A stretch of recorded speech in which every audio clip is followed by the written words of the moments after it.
Corey's the one dude that I was never friends with, never hung out, don't know nothing about him. All I know is he's another angry, upset, mean type comedian. I'm gonna bring something else up. Go ahead. And I wasn't gonna do it. This might be great for the show. Okay. But I never addressed this. But I'm gonna address it now. Okay.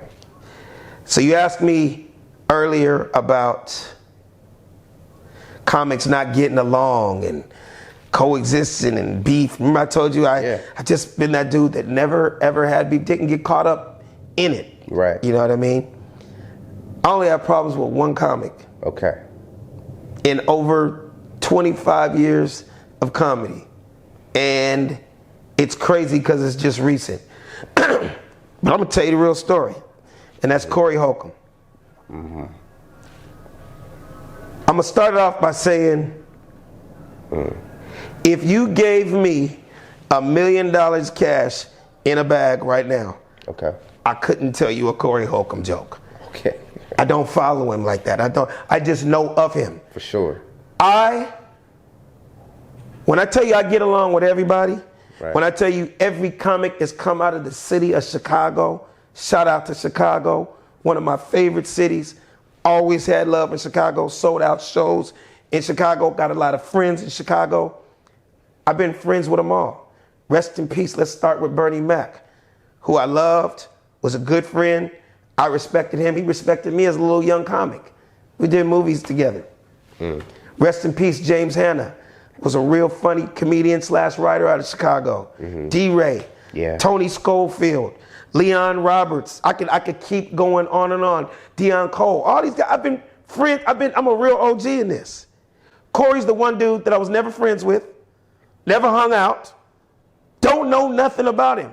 All I know is he's another angry, upset, mean type comedian. Got you. And I heard that he has a podcast. Yeah. Okay. I wouldn't have even checked to see what his show was about if I hadn't heard what I heard. Okay. All of a sudden, out of nowhere, when I tell you out of nowhere, nigga, right? People, I just get all these calls one day.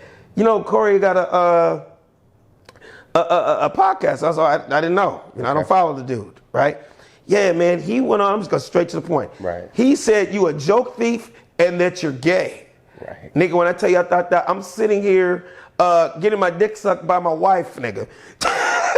What is that? I'm a happily married, straight black man with a beautiful wife and kids. And everybody that's known my history in 25 years, like I'm the furthest thing on the planet from that G-A-Y word. I couldn't even believe he said that. I'm like, maybe there's another Alex Thomas or something. But remember, he's an outside nigga that's fairly new to LA. Remember, I'm a real LA nigga. Okay. Born and raised in LA. Okay. Way before I ever told a joke, I was known as a fly ass nigga, excuse my language, with a whole lot of bitches. I'm that dude that if I never told a joke, I would have had women. Okay. You can see my beautiful wife and you see that was it. Everybody that knows me knows that. So I said, okay, that shows he doesn't know who I am.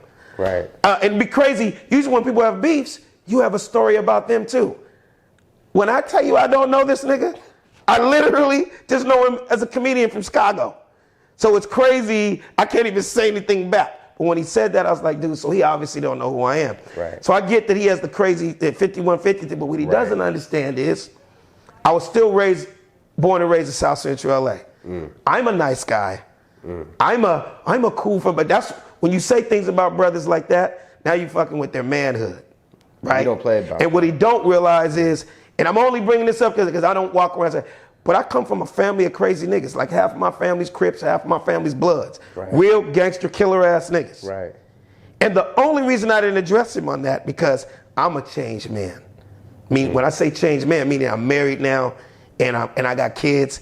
And I have people that I have to be here for. Yeah. So I'm afraid of this shit that if I had addressed Corey, if I'd done the ignorant, dumb nigga street shit, that would have came about of me. And I'm afraid of what would have happened to me for what I would have did to him. Right. If this had happened in my younger days, right, it would have been a whole different thing. I probably would have been the dude out in front of the club calling the homies from the hood to come up here and deal with this dude. In fact, what's crazy is I had real killer gangster type niggas that actually follow him and watch his show, when they heard it, they were like, hold up, nigga, you must not know Alex Thomas, so you must be talking about a different Alex Thomas. Because niggas were really like, do you need us to handle this dude? I'm like, no, man, I'm a different dude now. I'm married. I said, I learned something from Dr. Dre. He goes, certain niggas that say certain things, you got to treat them like the gum under the bottom of your shoe. So what happened was, this is my first time addressing this live here. People would do, I want to go on their podcast, why you not saying something back on Instagram? No, because that's what he wants. Because when I found out, oh, he's an angry, upset, bitter nigga that's kind of like a shock jock, he wants you to say this so you can have the back and forth. Nigga, I don't have time to do that, right? So, like, you've seen the wars, and Kevin Hart went back and forth with Mike Epps and Kevin. I was like, dude, I'm not gonna, especially a nigga I don't know. It'd be different if I had some shit to say about him. I don't know nothing about this nigga, right? So that was funny to me. So I treated it like the gum under the bottom of my shoe. I didn't address it at all. Even my wife was like, that would be bringing you down to his level. Maybe he doesn't realize I made millions of dollars in this business too. Maybe he does. Maybe he didn't realize that. Like, I'm not a nigga just an angry, upset, bitter comic. The difference between him and me is people do love me. And I really did several TV shows and movies that he wished he would have done that. You get what I'm saying? So I was just like, I'm not even gonna address that. Now the second thing, joke thief. Nigga, I'm one of the most notorious writers in this business in the last 25, 30 years. You could ask a whole lot of $1 million superstar people that would tell you, really? Alex? So, when I told you I couldn't tell you one of his jokes, I mean, really, if you had a bag of cash here, I couldn't tell you. But here's what I had to find out through the grapevine. Obviously, one of his little henchmen, or maybe a little young comic around him, saw me do a set one night. And happens to be, and I only know this because they told me. In one of our jokes, he says a word that I say also. Now, all of us as real comedians, and you would think that this man being in it, he put his time in this doing stand-up also. He would know, nigga, you could tell when a nigga stole your joke. We all know when niggas stole your joke. But it's almost like we have a saying in comedy. It's like, say when Obama became president, the next day, if you went to any comedy club in America with black comics, you're gonna see 35 comics talking about Obama. Give you an example. This is how far back I go. The Rodney King riots. Or the Rodney beatdown. You go to every black comedy in the club in America, 99.9% niggas got it. I used to be that dude to stray away from that shit because I knew I was creative and I have other shit to talk about. I don't want to be the 7th comic on tonight and 6 niggas ahead of me already trampled on the subject. Now, no matter what I fucking say, it's not gonna be that goddamn funny because everybody's trampling on it. I say that to say, he should have known better. Like, dude, really? So I happened to mention a word that you did, and that was enough for you to go on your podcast and call me a thief? That means, nigga, maybe you haven't seen my material. Because when I found out what the joke was, I was like, first of all, nigga, I did comedy specials before no one ever fucking knew your name. I did a comedy special that was a cult classic called Straight Clowning in 2001 that I did that joke on. With Will Smith, Shaquille O'Neal, Tyra Banks, Jamie Foxx, Dr. Dre. So maybe the nigga just doesn't personally like me for some reason. I don't know. But to let you know what the joke is, I also did a famous movie that'll go down as one of the most famous black movies ever, nigga. It's called The Players Club. Where I talked about strippers. The movie is about strippers.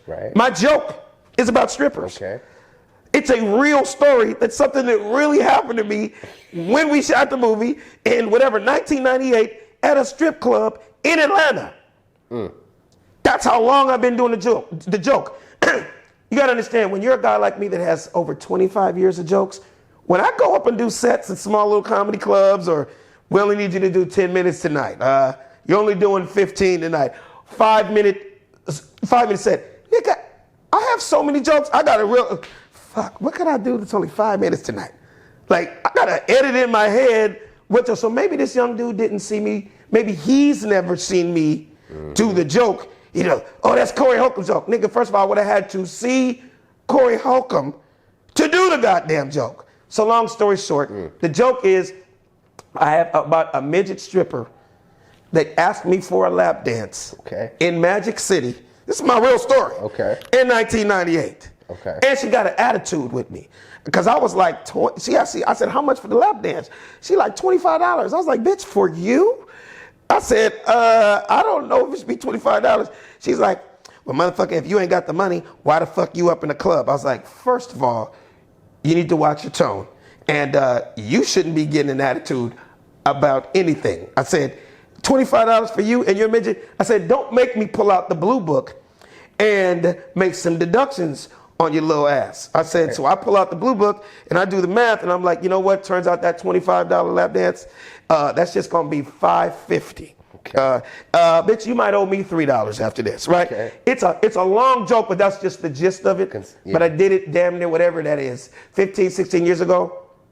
But for the fact that I said the word blue book, this nigga went on his show. So apparently he has a joke that he says the word blue book. I can't even, it'd be cool if I could tell you what his joke is, but I don't even know what the nigga's joke is. Got you.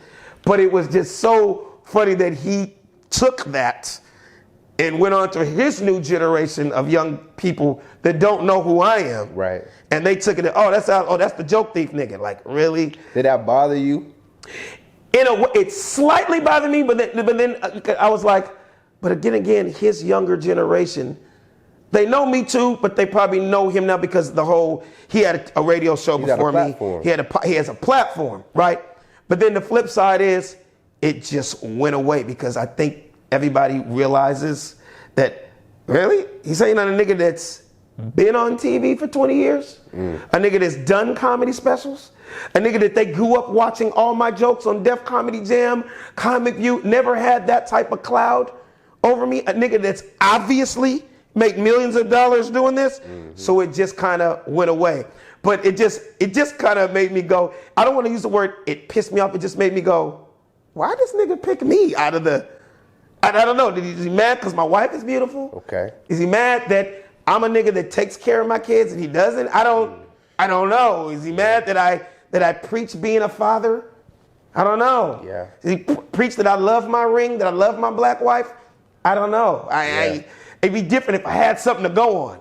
I don't even, and what's crazy is when I tell you every Chicago comic that's around him I've always been cool with them. Maybe it was just a personal thing. I've seen him go out at different people and... That's what I found out. That's what I found out too.